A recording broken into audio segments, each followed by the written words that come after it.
Friends, we are going to discuss Chapter 17 Economic Problem and Challenges, Poverty and Unemployment. Exercise 3 Answer the following question briefly. Question 5th Explain the idea of World Labor Market. अब हम यहाँ पे discuss करने वाले हैं idea जो world labour market है उसके बारे में डिटेल में हम समझने वाले हैं. Now the answer, the phenomena of international mobility of labor has given rise to the idea of world labor market in the era of globalization. अब अगर ग्लोबलाइजेशन का सबसे पहले अगर हम मतलब समझें तो ग्लोबलाइजेशन का मतलब होता है the change of one economy to another economy. जब दो देशों के बीच में इकोनॉमिक ट्रांजैक्शंस होते हैं और बिजनेस को लेके, लेबर्स को लेके, आइडियाज़ को लेके, टेक्नोलॉजी को लेके, that is consider known as globalization. इसको हम ग्लोबलाइजेशन कहते हैं. Now the point 1 globalization assume among other thing free flow of labour across the world. अब ग्लोबलाइजेशन जो होता है वो अंदाज़ा लगाता है दूसरे चीज़ों के बीच में और जो लेबर होते हैं वो फ्रीली फ्लो होते हैं एक देश से दूसरे देश, दूसरे देश से दूसरे देश. Number 2 the process started much before the onset of globalization. The bright student from the well-to-do family in India used to go either England or America for higher education. अब ये प्रोसेस देखा जाए तो ग्लोबलाइजेशन के adopt करने के पहले ही ये प्रोसेस स्टार्ट हो चुका था.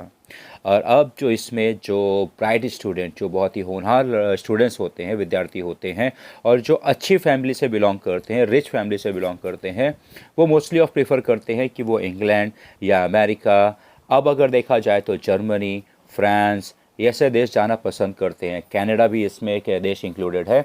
यहाँ पे जाना पसंद करते हैं अपनी फर्दर स्टडीज़ के लिए. Number 3 getting accustomed to better working condition, much higher salary, comfortable life, social status, many of them did not return to India. This loss of the most intelligent pupil was described as a brain drain.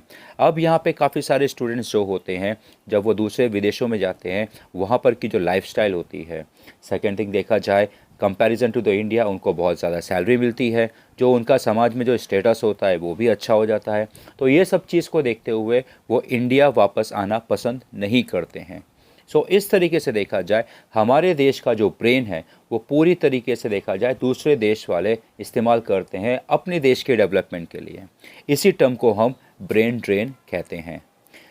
Number 4 world labour market is a new form of brain drain. ये जो world labour market है ये एक brain drain का एक नया तरीका है. Much larger number of people enroll themselves in the world market and seek employment anywhere in the world. अब इसमें जो है बहुत ही ज़्यादा ह्यूज क्वांटिटी में जो लोग होते हैं वो एक देश से दूसरे देश जाते हैं जॉब की तलाश में, नौकरी की तलाश में, ज़्यादा पैसे कमाने के लिए. This has become a transitional phenomena and people of one country migrate to another country.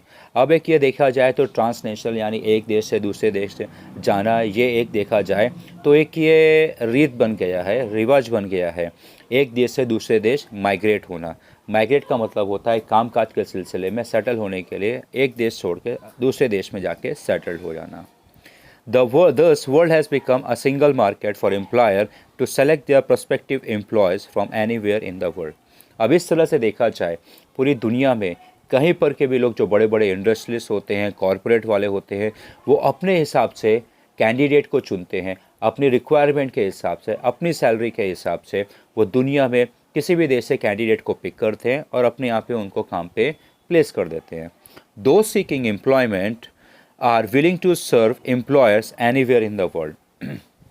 अब इस तरीके के जो लोग होते हैं जो दूसरे देशों में काम करना चाहते हैं ज़्यादा सैलरी के वजह से, एक अच्छी लाइफस्टाइल जीने के लिए, तो वो दुनिया के किसी भी कोने को एम्प्लॉयर को एक्सेप्ट कर लेते हैं और उनके देश चले जाते हैं काम करने के लिए. This hunt for employees on the one hand and the job on the another hand is more pronounced in highly technical area due to information technology, biotechnology, communication and medical science. अब इस तरीके की जो Hunt होती है, जो खोज होती है, अच्छे क्वालिटी हाईली स्किल्ड जो एम्प्लॉय, जो वर्कर्स होते हैं उनकी डिमांड पूरे वर्ल्ड में बहुत ज़्यादा होती है और ख़ासकर ऐसे एम्प्लॉयज़ की डिमांड बहुत ज़्यादा होती है जो टेक्निकल फील्ड में बहुत ही ज़्यादा बेस्ट हैं। जैसे अगर टेक्निकल फील्ड एरिया आपकी जो इंफॉर्मेशन टेक्नोलॉजी की फील्ड है, जो बायोटेक्नोलॉजी की फील्ड है, कम्युनिकेशन और medical science.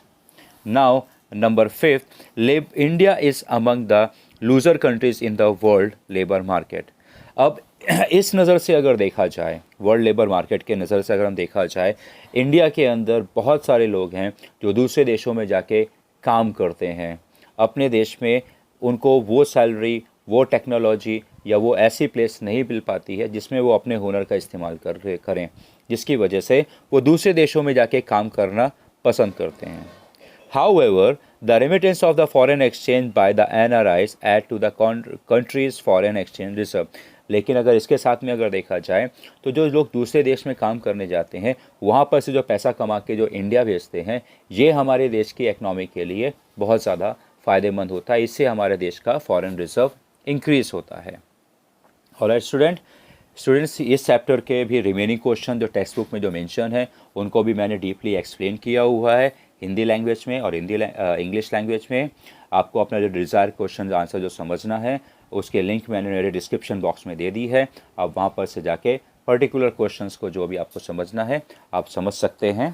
Thank you very much.